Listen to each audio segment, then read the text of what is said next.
Welcome back to New Rockstars. I'm Whitney Van Laningham, and Werewolf by Night just introduced us to a new powerful artifact in the MCU, the Bloodstone. After watching this Marvel horror special, we know about the Bloodstone's primary uses and abridged history, but there's a lot more lore behind this gem than you might realize. So today, I'm breaking down everything we know about the Bloodstone, where it came from, and what it might be used for in the future of the MCU. It's not a secret that Phase 4 of the MCU is a lot of setup for future phases. After the big payoff of Infinity War and Endgame, most of the movies and TV series in their wake have been devices to prepare us for future team-ups, new heroes, and a whole lot of super chaos. Y'all know I'm an especially huge fan of all the recent MCU TV shows, and I think that I might even enjoy some of them more than certain films in the catalog. But nearly all of these properties have opened a lot more doors than they've closed. Werewolf by Night is no exception. In addition to the Eternals' introduction of Blade, the alleged vampire Saracen from She-Hulk, Egyptian deities from Moon Knight, and Zombie Strange, we now have werewolves and Man-Thing added to the roster. We're approaching a supernatural renaissance in the MCU, where traditional monsters might occasionally take the place of traditional supervillains. And that's where the Bloodstone comes in. We now have a specific tool floating around reserved for fighting creatures of the night. In the same way that an Infinity Stone made its user all the more powerful in each of their respective areas of augmented intensity, the Bloodstone makes its user stronger against the supernatural. As we learned in Werewolf by Night, the Bloodstone has the power to grant its user enhanced strength, endurance, and longevity. Not only can it keep its owner immortal, it also weakens the strength of monsters, allowing them to be defeated more easily. In the comics, it also rescues Ulysses a few times. At one point, he begins to drown, and the stone itself carries him to the surface. It also improved regeneration and even ESP, although Ulysses' Bloodstone was the only telepathic user in its history. Most importantly, the Bloodstone allows you to use a red blast of energy against your enemies, not unlike the Reality Stone. But let's back up and start at the beginning. Like, the beginning.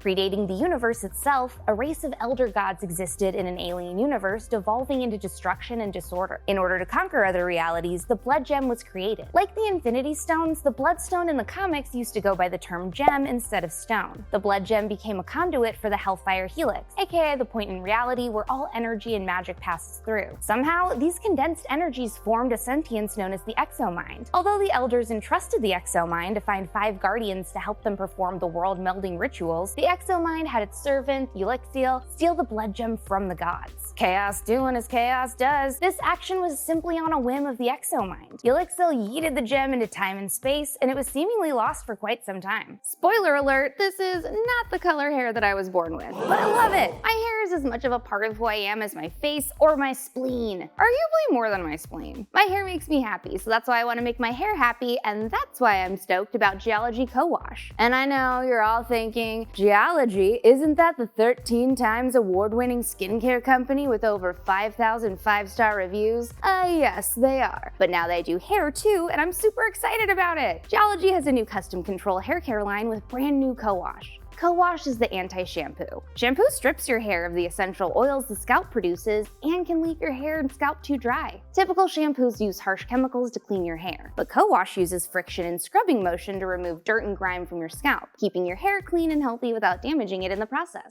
Good hair comes from having a healthy scalp. Co-Wash focus is on cleaning and nourishing the scalp, removing buildup and cleansing the hair without big lather, harsh ingredients, or stripping the hair of its natural oils. Co-Wash puts you 100% in control of your clean based on how much product you use, how long you use it, and how often you apply it. Think of Co-Wash as skincare for your scalp and hair, because ultimately, hair care is skincare. Geology hair products are great for all hair types and are color safe, and you can either get a cooling co-wash with tea tree and aloe, or a smoothing co-wash with avocado and coconut. I'm a tea tree and aloe kind of person. Why? Because you can never be too cool, baby. To celebrate the launch of their new product, they're hooking you up with this unbelievable special offer. Click the link below to get 70% off a skincare trial, but not only that, use the second link to take an additional 15% off the new co-wash, which is already 15% off for the pre-order. You're not gonna wanna miss this offer. In the TV series, we see a drawing in the opening credits of 5 knights guarding the Bloodstone, surrounded by the phases of the moon, minus the full moon. I believe that the 5 guardians from the comics inspired the figures we see in this diagram. The gem ended up landing on Krelar, where scientists discovered that the remnants had fallen as a result of the Big Bang. They put the pieces together, along with other assorted primordial power shards brought to the Kree by the Skrulls, Shi'ar, and the Badoon, to form the Lifestone Tree. The Lifestone Tree would give 8 protectors the strength to guard the universe for hundreds of years. This coalition coalition of Guardians was known as the Guardians of the Galaxy, no relation to Quill and his team. When the members of the Guardians of the Galaxy started to die off, space pirates stepped in to steal the Lifestone tree for themselves. This event caused an explosion that cast the pieces of the Lifestones into the far reaches of space. Due to a spatial anomaly, a great number of the shards ended up on Earth. The Blood Gem itself was one of these shards, and landed on the European continent. During the Hyborian Age, around 8250 BC, the Exo-Mind relinked its connection to the stone, and began searching for a host to wield his prized possession. Upon discovering Ulysses, who eventually went on to become the monster hunter Ulysses Bloodstone that we met in Werewolf by Night, the Exo-Mind had its servant Ulixiel lead him to a cave where the gem was kept. At the altar, the Exo-Mind gave Ulysses the power of the Blood Gem, greatly expanding his mind. The hunter eagerly went back to his tribe, intending to share with them the Blood Gem's power. Unfortunately, the Blood Gem sowed chaos into the people of his village, and they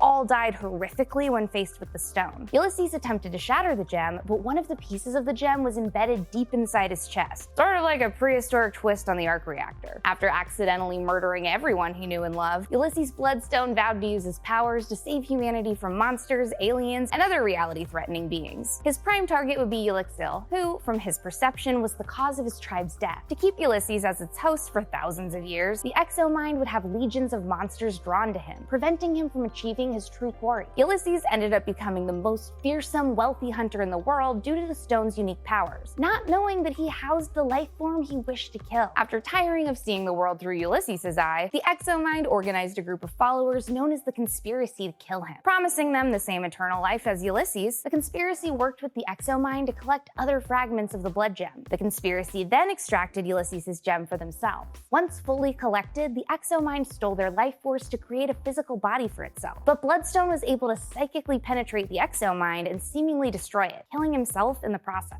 The Bloodstone would be inherited by Ulysses' estranged daughter, Elsa Bloodstone. Housed in a choker that could empower her by biting into her neck, Elsa took up the family line of work, cracking monsters' skulls and turning Dracula into ash. In the comics, she and her mom return to her estranged deceased father's home, and Elsa is given the necklace by a Frankenstein named Adam. Obviously, this is extremely different from what happens in Werewolf by Night. In the MCU, Elsa, along with 5 of the best monster hunters in the world, gather at her deceased father's estate to compete for the Bloodstone. Also, just an opinion, but the cute little choker necklace from the comics is way more convenient than lugging that thing around on an iron chain. After the comic multiverse collapsed into Battleworld, a scenario the MCU seems to be heading towards with all these incursion hints, Elsa faced a multiversal counterpart of her father who was collecting Bloodstone fragments. He gave her the old Luke Skywalker and cut off her hand, but she was able to use the collective power of the Bloodstone fragments to reform her hand with the Bloodstone embedded into it. So, what does this all mean for the MCU? I think that my vampire theory from last week might actually align with this one. You see,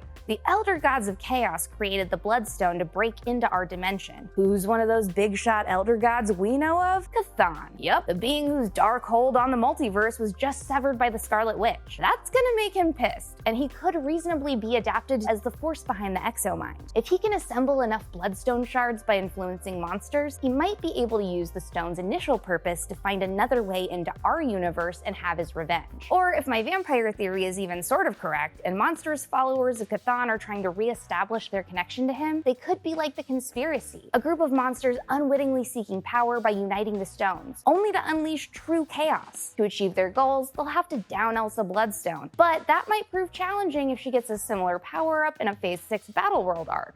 Secret Wars. If true, it sounds like Cthon might be our Phase 7 or 8 big bad. Follow me on Instagram and Twitter at Whitney Puppy, follow New Rockstars, subscribe to New Rockstars for more analysis of everything you love, and thanks for watching. Bye!